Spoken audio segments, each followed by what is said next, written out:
1절 보십시오. 여호와께로부터 말씀이 예레미야에게 임하여 이르시니라. 여러분, 말씀이 임해야 되겠다라는 거죠. 말씀이 임해야 되겠다. 내 견해 위에 말씀이 임해서 말씀이 내 견해를 부수고 말씀이 내 견해와 내 고집과 주장을 뚫고 들어와서 모든 내가 살아왔던 경험치를 없이 하고 이제 말씀이 내 피가 되고 근육이 되고 말씀이 내 신경세포가 되고, 그래서 그 말씀이 내 생각을 이루고 내가 어떤 선택과 결정과 어떤 방식을 해야 하는지 그 기준이 되어져 가는 그런 일들이 시작되어야 되겠다. 말씀이 임해야 된다. 자기 견해가 가지고 오는 건 나의 옳음과 정죄와 판단밖에 없는 거잖아요.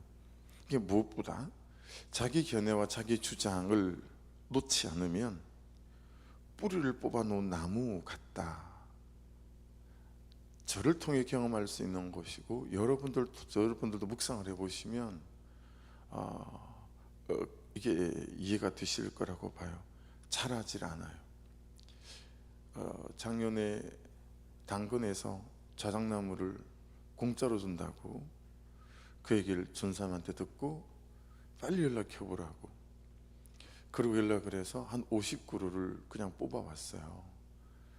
그러니까 이게 계획되어 있던 일이 아니고 나무를 뽑아와서 그렇게 급하게 심어본 경험치도 없고, 이제 그 나무를 어떻게 하면 이렇게 살릴 수 있는지 지금은 이제 많이 다 배웠죠.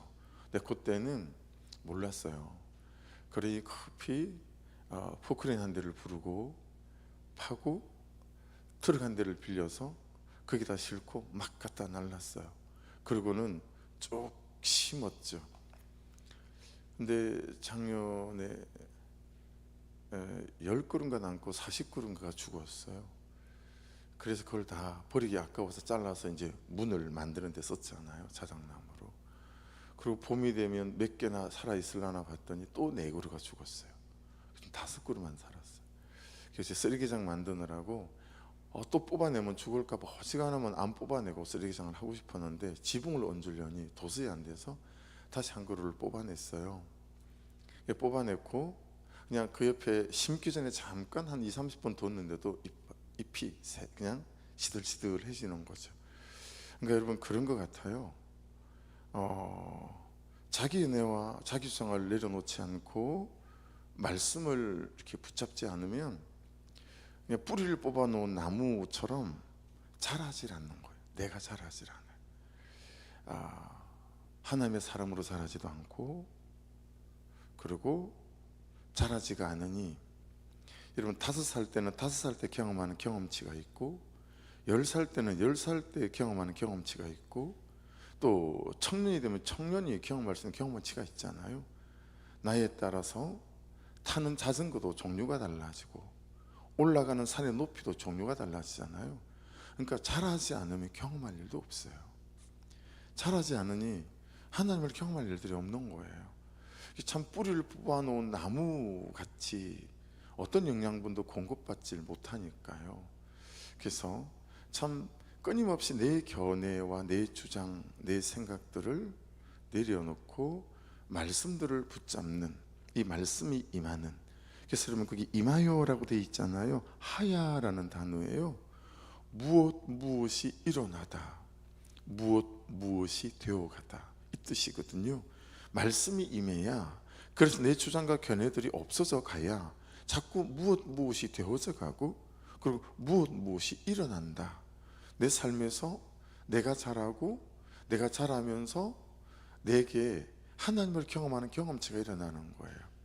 절대 그런 일이 없었는데 나의 재정들이 누군가에 흘려보내는, 나로서는 할 수 없었던 그 어떤 일들이 이제 일어나고 시작되어지며 누군가를 살려내는 역사들이, 다른 영혼이 살고 그가 교회를 나온다는 게 나에게 하나도 기쁨의 조건이 아니었어요.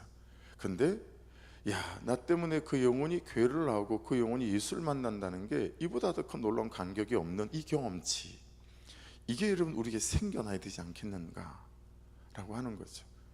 마치 나라는 이 부실한 영혼 때문에 하나님의 독생자를 보내주셨던 것처럼, 그리고 그 예수가 나 때문에 죽으셨던 것처럼, 우리에게도 자꾸 자라가며 한 영혼 때문에 이만한 십자가 지는 대가 지불이 있는 경험치들이 일어나야 될 터인데, 그런 일은 죽자고 안 일어나는 거죠. 왜냐하면 내게 말씀이 임하지 않는 거예요. 그러니 내가 잘할 일이 없고, 그러니 내가 나를 포기하고 내려놓는 법도 없고, 그래서 그냥 영적으로 볼 때는 유아, 그 상태로 평생 살다가 그나마 그래도 은혜로 우리가 구원받는 백성이 되어지는 거다라는 거죠. 2절을 보십시오. 이스라엘 하나님 여호와께서 이와 같이 말씀하여 이르시기를 내가 내게 일러준 모든 말을 책에 기록하라. 참 이런 말이 여러분 범상치 않지 않습니까? 내가 내게 일러준 모든 말을 책에 기록하라. 굳이 그럴 거 있습니까? 책 잡힐 일인데, 그렇지 않나요? 이거 하나님이 우리에게 책 잡힐 일이에요. 야, 내가 일러준 모든 말을 기록해라. 여러분, 기록하라는 이유는 뭐예요? 내가 말한 대로 기록한 대로 하겠다라는 거예요. 내가 말한 대로 기록한 대로 어김이 없을 거다라고 하는 것 아니겠어요? 그리고 우리는 하나님이 하신 말씀, 하나님이 하신 일, 하나님이 하신 역사에 대한 그 모든 기록된 말씀을 이렇게 갖고 있는 거예요. 그렇죠? 그러니 하나님 이렇게 말씀하셨는데요, 하나님 이렇게 된다면서요 라고 하나님 말씀 하나하나를 조목조목 하나님 그분 앞에 따질 수 있는, 그렇죠? 그런 기록된 말씀이 이게 다 있는 거예요. 어떤 다른 면으로 보면 대학원 졸업시험을 볼 때 제가 우유곡절이 많았어요. 큰아들도 대학원 다닐 때 사망을 하고, 그래서 대학원을 스탑할 수밖에 없었어요.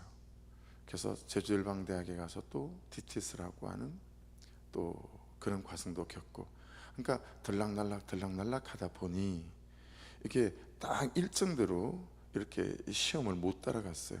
그래서 제가 졸업을 하기 전에 대학원 영어 졸업시험을 봐야 돼요. 그리고 성경시험도 봐야 되고, 시험이 쭉 3개가 연달아 있는 거예요. 그러니까 일정상 하나라도 시험을 패스하지 못하면 한 학기를 더 다녀야 되는 거예요. 영어 시험이 가장 자신이 없는데, 여러분 아시죠? 의사 시험 같은 경우 족보가 없으면 거의 합격할 수 없대요. 너무 분량이 많기 때문에. 그래서 그 족보를 가지고 공부를 한다는 거예요. 우리 대학원에도 족보가 있어요.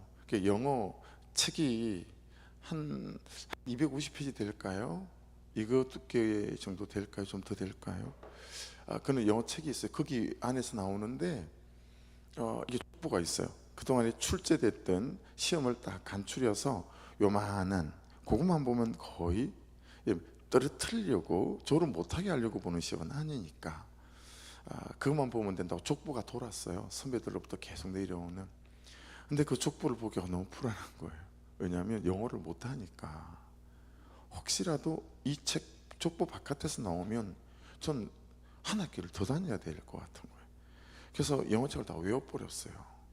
영어책을 그냥 모조리 외웠어. 그래서 그냥 그 문장을 다 보지 않아도 돼요. 앞에 2단어만 보면 해석기술로 되는 거예요. 다 외워버렸으니까 불안해가지고. 그리고 영어 시험을 보러 들어갔는데 아니나 다를까 족보에 있는 문제가 하나도 안 나왔어요. 교수님이 작정하고 족보에 있는 걸 쏙 빼고 시험을 냈어요. 5분 정도 지났는데 절반이 볼펜을 놓고 일어나 나가버렸어요. 족보만 본 거죠. 저같이 영어도 부실한 인사가 만일에 족보가 왔다 그러면 저도 5분 안에 볼펜을 놓고 나갔을 건 물론이고 한 학기를 더 다녀야 됐을 거예요. 근데 책을 다 외워버렸으니까 그냥 줄줄줄줄 답을 쓸 수가 있었던 거죠. 그리고 영어 시험을 아주 편하게 패스했던 기억이 났어요. 여러분, 어떤 면에서 우리는 굉장히 간결하고 쉬운 시험 범위 안에서 시험에 나올 모든 답안을 가지고 있는 거 아닐까요? 성경이 막 이런 전집이 아니잖아요. 한 권이잖아요. 66권이라고 쪼개져 있지만 이 그전에는 성경이 막 이렇게 페이지가 달려 있고 그러지 않았거든요. 그러니까 이 안에, 그렇죠? 내 인생에 일어날 모든 문제에 대한 답안들을 가지고 있는 거잖아요. 근데 우리가 쏟고 있는 것 같아요. 말씀대로 산다고 그거 안 되는 거야. 더 큰 속임은 말씀대로 절대 못 살아. 이보다 더 큰 속임은, 야, 말씀 옛날에 하신 말씀이잖아. 그 말씀은 문자이기 때문에 그 말씀이 지금 내게 말씀한다고? 무슨 소리 하는 거야. 그냥 그건 책이야, 책. 좋은 책. 이게 다 속임 아닐까요? 태초에 말씀이 계시니라. 이 말씀이 하나님과 함께 계셨으니 이 말씀이 곧 하나님이시라. 1장 14절에는 이 말씀이 육신이 되어 우리 가운데 거하심에 아버지의 독생자의 영광, 말씀이 예수 그리스도고 말씀이 하나님이라고 말씀하시는데, 이 말씀은 문자고 글자이기에 지금 나에게 말씀하실 수 없다라고 하는 이 무지막지한 속임에 우리가 쏟고 있는 게 아닐까라고 하는 거예요. 그래서 자꾸 뭘 보고 듣는 것에 우리가 집중한다라고 하는 거예요. 성경에 신비한 것들은 차고 넘치지만 신비주의가 되면 안 되는 거거든요. 그래서 마태복음 5장 18절 같은 데도 진실로 너에게 이르노니 천지가 없어지기 전에는 율법의 1.1획도 결코 없어지지 아니하리고 다 이루리라. 이 앞지르는 예수께서 난 율법을 폐하러 온 게 아니고 율법을 완성하러 왔다, 그렇게 말씀하시면서 읽어드린 18절 말씀을 말씀하신 거예요. 그래서 여러분, 기록하라. 이것은 말씀대로 이루시겠다는, 말씀대로 되게 하시겠다는, 말씀대로 하면 된다는, 그렇죠? 그러니 여러분, 흔들리지 않는 오늘을 사는 확실한 말씀줄이 있어야 되겠다. 오늘을 사는, 오늘에 대한 확실한 말씀이라는 줄, 이게 자꾸 우리에게 내재되어 가서 이게 우리의 근육을 이루어야 우리에게 닥치는 어떤 어려움들이 있을 때 이 말씀줄을 내 몸에 동여매고 말씀줄을 붙잡고 우리가 일어날 수 있을 거다라고 하는 것이니, 여러분, 말씀을 대하실 때마다 들으시고 보실 때마다 말씀이 임하시는 이보다 더 큰 은혜가 없으니 그 은혜가 여러분과 저에게 있기를 주의 이름으로 축복합니다. 3절을 보십시오. 여호와의 말씀이니라. 보라, 내가 내 백성 이스라엘과 유다의 포로를 돌아오게 할 날이 오리니 내가 그들을 그 조상들에게 준 땅으로 돌아오게 할 것이니 그들이 그 땅을 차지하리라. 여호와께서 말씀하시니라. 어제 32절 말씀하고 연결되어지죠. 그렇죠?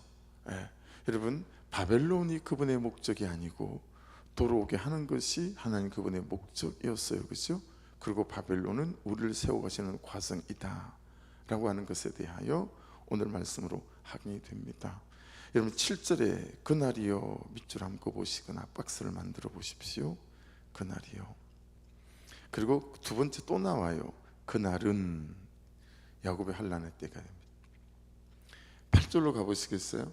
만군의 여호와의 말씀이라. 그날에, 또 밑줄이죠. 내가 내 목에서 멍에를 꺾어버리며. 오늘 제 큐티 제목은 그날입니다. 그날. 7절 슬프다. 6절부터 볼까요? 5절부터 봐야 되나요? 여호와께서 이와 같이 말씀하시되 우리가 무서워 떠는 자의 소리를 들으니 두려움이요 평안함이 아니로다. 너희는 자식을 해산하는 남자가 있는가 물어보라. 어찌하여 모든 남자가 해산하는 여자같이 손을 자기 허리에 대고 모든 얼굴이 겁에 질려 새파래졌는가. 슬프다. 그날이요, 그와 같이 엄청난 날이 없으리라. 그날은 야곱의 환난의 때가 되미로다. 그러나 그가 환난에서 구하여 냄을 얻으리로다. 전 자식을 5을 아내가 출산을 했으니까 아내가 해산하기 전에 항상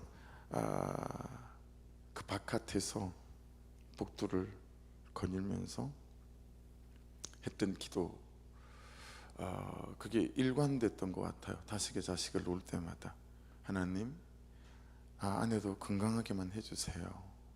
그리고 아이도 건강하게 해주세요. 그 기도, 그러면서 하나님, 그냥 눈 있으면 되고요, 그리고 코 있으면 되고요, 그리고 귀 있으면 되고요, 입 있으면 되고요, 그냥 손가락 10개, 발가락 10개면 돼요. 이 기도를 항상 놓지 않고 기도했던 것 같아요. 왜냐하면 그만치 두려움이 있는 거예요. 아내가 너무 고통스러워하니까 나도 출산했다가 아내가 뭐 이렇게 임산부들이 잘못되는 경우도 있고 막 그렇잖아요. 그러니까 그냥 그 두려움, 혹시라도 아이가 기형아가 나올까 싶어 그런 두려움. 여러분 출산할 때마다 있던데요, 이 두려움이. 그러니까 손가락 5개, 발가락 5개 하나님 눈, 코, 입이 있으면 돼요.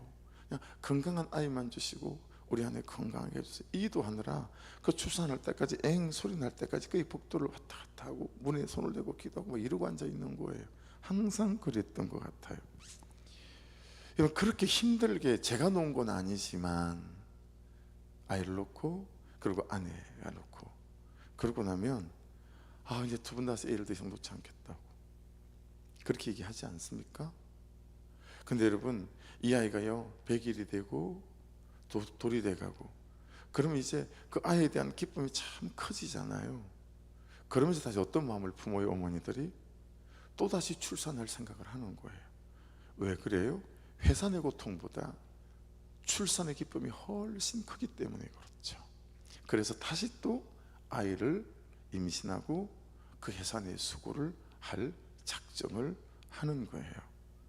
여러분 이런저런 환란이 있는 거예요. 바벨론이라는 환란도 있고 있는 거예요. 근데 그것보다 훨씬 더 큰 게 뭐예요? 그날에 그 나를 구원해주시는 그 큰 기쁨, 그 감격. 그러니까 여러분 이런 거예요.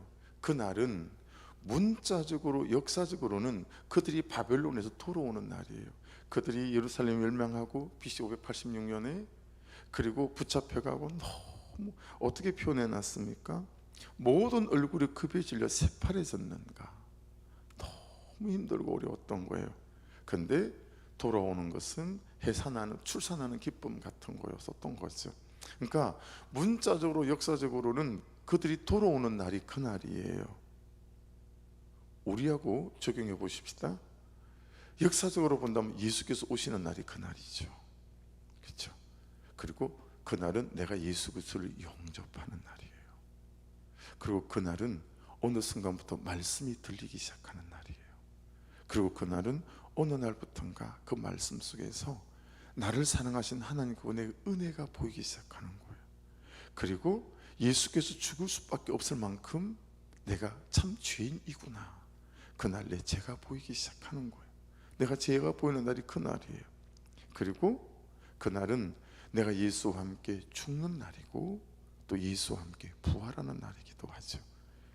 그리고 오늘 이때쯤 우리는 그날은 어느 날부터 그는 나보다 옳도다가 되는 날이죠. 어느 날부터인가 이게 되는 거예요. 이건 3차원 4차원으로 들어가는 거예요. 어느 날부터인가 그날부터 그는 나보다 옳도다가 돼요. 아내가 나보다 옳구나. 그렇게 속썩이는 자식인데 자식이 나보다 옳구나. 이게 되어지고 네 맞아요. 그렇게 듣기 싫었는데 들을 말을 들었습니다가 되는 거고. 그렇죠? 절대로 이런 일은 나에게 일어나면 안 돼요. 근데 하나님 있을 일이 있었습니다. 이게 그날인 거예요. 그래서 여러분 우리에게 그날이 있어야 돼요. 그날. 이 말씀드린 이것들, 그렇죠? 정말 말씀이 들리는 그날, 그리고 그 말씀 속에서 내 죄가 보이는 그날, 그리고 예수의 부활이 나의 부활인 그날, 그리고 어느 순간부터 그는 나보다 옳다. 이 그날이 날마다의 여러분의 날이시길 주의 이름으로 축복합니다. 이때부터 우리는 차원이 다른 삶을 살아가게 되는 것 같아요. 여전히 또 그 뒷날은 엎어지죠. 엎어지면 어떻습니까? 다시 그날이 되면 되잖아요. 또 한 일주일 가다 또 엎어지죠. 어떻습니까? 또 다시 그날이 되면 되잖아요. 그렇죠? 그래서 참 여러분 십자가와 부활을 자꾸 구분하는데 전 그런 것 같지 않아요.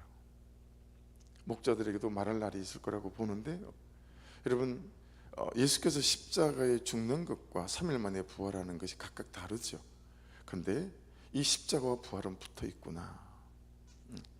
말씀에서 내 죄를 보는 그것이 여러분 나의 부활이에요. 말씀에서 내 죄가 안 보이면 나의 부활은 있을 수 없어요. 내 죄가 내 죄로 인정이 안 되는데 어떻게 그는 나보다 옳도다를 할 수 있겠어요? 그러니 내 죄만 보라고 하는 게 아니라 내 죄를 보는 것이 곧 나의 부활이기 때문에 그래요. 내 죄를 보는 날이 내 가정의 부활이고요, 내 죄를 보는 날이 내 부부관계의 부활이에요. 예. 그것보다 더 큰 부활이 어디 있어요? 언제 우리가 여러분 내가 죄인이에요 라고 할 때가 있어요? 얼마나 내가 죄인 아니라고 따지고 내가 옳도다라고 따지고 그러고 일생을 예수를 믿어왔잖아요. 그런데 오늘부터 말씀이 들리고 임하는 날, 내 죄가 보이는 날, 나의 부활이 시작되죠. 그래서 말씀 속에서 내 죄가 보여야 된다라는 거예요. 그거 없이 나의 부활은 시작되기 어려워요. 8절 보십시오. 만군의 여호와의 말씀이라. 그날에 내가 내 목에서 그 멍에를 꺾어버리며 내 포박을 끊으리니 다시는 이방인을 섬기지 않으리라. 그들은 그들이 하나님 여호와를 섬기며 내가 그들을 위해 세울 그들의 왕 다윗을 섬기리라. 이게 다윗은 예수 그리스도를 말하는 거예요. 10절 여호와의 말씀이니라. 그러므로 나의 종 야곱아 너는 두려워하지 말라. 이스라엘 놀라지 말아라. 내가 너를 먼 곳으로부터 구원하고 내 자손을 잡혀가 있는 땅에서 구원하리니 야곱이 돌아와서 태평과 안락을 누릴 것이며 두려워할 자가 없으리라. 할렐루야. 이게 다 그날 뒤에 있는 말씀이라는 걸 유념하셔야 됩니다. 그날 뒤에 있는 말씀이에요. 마지막 11절 이는 여호와의 말씀이라. 내가 너와 함께해서 너를 구원할 것이라. 너를 헛헛은 그 모든 이방을 내가 멸망시키리라. 그럴지라도 너만은 멸망시키지 아니하리라. 그러나 내가 법에 따라 너를 징계할 것이요 결코 무지한 자로만 여기지는 아니하리라. 여러분 이거를 이제 저는 원고를 이렇게 묵상을 할 때 단락을 다 나누어서 이렇게 하니까 저 같은 경우에는 이 그러나부터가 하나 둘 셋 넷 다섯째 줄 여섯째 줄이에요. 그러나 내가 법에 따라 너를 징계할 것이요 여섯째 줄이고 그 뒷체가 결코 무지한 자로만 여기지 아니하리라. 이렇게 나눠져 있거든요. 두 줄을 쏙 빼고 싶은 거죠. 그렇지 않아요? 마지막 이건 쏙 빼고 싶지 않으세요? 그러나 내가 법에 따라 아니 줄 거면 다 주시지 굳이 거기에 뭐 법에 따라 너를 징계할 것이고 무지한 자로 여기지 않을 것이다 이길 수 있고 뭐 있나 싶지 않아요? 이게 마지막 묵상이었던 거예요. 하나님 왜 이러시는 거죠? 근데 이걸 묵상하다가 깨닫게 되는 바 나의 그 다음을 위한 하나님의 은혜구나 라는 거예요. 야, 죄 지었으니 죄값은 받아야지 이게 아니라 나의 그 다음. 여러분 우리는 언제든지 다시 실족할 수 있는 사람들이잖아요. 그래서 법에 따라 나를 징계하시는 이유는 나를 무지한 자로만 여기지 않으시는 이유는 여러분 그 증거들을 통하여 그 다음에 내가 또다시 자빠지고 넘어지지 않을 수 있도록 야 이것조차도 하나님께서 나에게 주시는 은혜의 장치구나 라는 것을 깨닫게 되는 거죠. 항상 내가 나를 돌아보며 나는 그럴 수밖에 없는 사람이라는 걸 인식하고 그래서 나는 하나님의 은혜가 없으면 안 되는 사람이라고 하나님께 은혜를 구하고 그래서 하나님께서는 날마다 말씀 앞에 붙어가지 않으면 하나님 예배와 기도로 붙어가지 않으면 다시 저는 그 옛날로 돌아갈 수밖에 없는 죄인입니다 라고 하는 거죠. 그러니 여러분 유대인들이 우리보다 100번 잘하는 게 있다는 걸 이스라엘 가서 알게 되어졌죠. 마사다를 가보고 마사다는 이렇게 화산처럼 생긴 천연 요새거든요. 예. 그래서 로마가 쳐들어왔을 때 이제 다 정복당했어요. 마사다에만 3,000명 정도가 마사다 천연 요새 아무도 못 올라오니까요. 로마가 그걸 어떻게 할 방법이 없는 거예요. 그래서 이스라엘 사람들을 전부 다 데리고 와가지고요 그 땅에서부터 그 높은 산까지 여러분 언덕을 쌓기 시작하는 거예요. 또 다른 토성을 쌓기 시작하는 거죠. 로마군의 전차가 갈 수 있을 만하게 비스듬하게 저기 1km 전방에서부터 이런 길을 만드는 거예요. 그 높은 산까지를 흙을 쌓고 쌓아서 그게 오후 6시쯤 완성이 됐다고 해요. 요세푸스가 기록한 역사 기록에 보면. 그리고 로마군들은 내일 아침이면 끝장이다 룰루랄라 휘파람 부르며 내려가고 이제 마사다 안에 있는 이 사람들 다 죽게 생긴 거잖아요. 그날 밤에 남자들이 다 모였어요. 그리고 각자 자기 집으로 돌아가 자기 가족을 죽이고 여기 다시 모이기로 하자. 그리고 자기들이 죽을 방법을 찾기로 했어요. 근데 남자들이 자기 아내와 자식들을 죽이질 못하는 거예요. 어떻게 그러겠어요? 그래서 다시 그들이 방법을 고안해낸 게 제비뽑기를 하는 거예요. 그래서 내가 죽으면 율법에 안 맞으니까 다른 사람이 나를 죽이도록 그렇게 한 다음에 제일 마지막에는 한 사람이 남지 않겠어요? 그 한 사람은 자기 혼자 지옥 가면 되니까 자결을 해요. 그리고 그 다음날 아침에 로마군이 올라가 봤더니 여러분 놀랍게도 모든 사람이 한 군데 다 죽어 쌓여 있었어요. 무기 다 그대로 모여 있었고. 그래서 이스라엘은 훈련소를 마치고 이병, 우리나라 같으면 이병 계급장을 다는 날 마사다에서 답니다. 마사다 로마군들이 진을 쳤던 그 텐트를 쳤던 거기에서 일병 계급장, 이병 계급장을 달고요, 육사, 해사, 공사 모든 군인들 소위 계급을 달 때도 그 마사다에서 계급장을 답니다. 그리고 그들이 그렇게 웁니다. 역사를 반복하며 그들이 외치는 말, 우리 역사에 더 이상 마사다는 없다. 다시 이런 치욕적인 일은 우리 역사에 일어날 수 없다라는 거예요. 그렇게 그들은 역사 교육을 하고 그 계급장을 다는 거예요. 그래서 여러분, 그들은 저 미국에서 박사학위 하고 있다가 아랍이 쳐들어온다 그러면 비행기 타고 싸우러 들어오는 거예요. 우리는 다 외국으로 도망가려고 하는데, 무슨 말씀을 드리는 거냐면, 바벨론의 포로는 참 새파래지는 아픔이었으나 뭐가 되는 거죠? 우리에게 다시 바벨론이 있었어야 되겠는가 라고 하는 흔적으로 남아있는 거죠. 사랑하는 여러분, 우리의 죄와 허물로 우리가 자빠지고 넘어진 기록이 있고 아픔이 있어요. 근데 그 허물과 죄들을, 그리고 그 죄에 따라 하나님께서 우리 가운데 간섭하시는 이유는 이 다음에 우리의 삶에 살리기 위하시면 그것조차 은혜임을 기억하셔서 이 말씀들이 우리에게 무거움이 아니라 이 말씀 또한 우리에게 약속이 되어지는 이 새벽 되셔서 이 새벽에 주시는 이 놀라운 복음이 이 하루도 저와 여러분을 붙잡을 수 있기를 주의 이름으로 축복합니다. 기도하겠습니다. 말씀 붙잡고, 그날 아버지, 나에게 그날이 있게 도와주십시오. 말씀이 들리는 그날, 내 죄가 보이는 그날, 내 죄가 보이며 내 존재와 내 인생이 부활하는 그날 되게 해주셔서 아버지, 참으로 나의 지금 다음의 삶에 하나님의 선하시고 놀라운 권세 능력과 은혜 가운데 거할 수 있도록 인도해 주시옵소서. 우리 주여 한번 부르고 이 말씀을 주신 하나님께 감사하고, 예수를 주신 하나님께 감사하고, 우리에게 그날을 주신 하나님께 감사하고, 우리 주여 한번 부르고 같이 기도드리겠습니다. 주여 아버지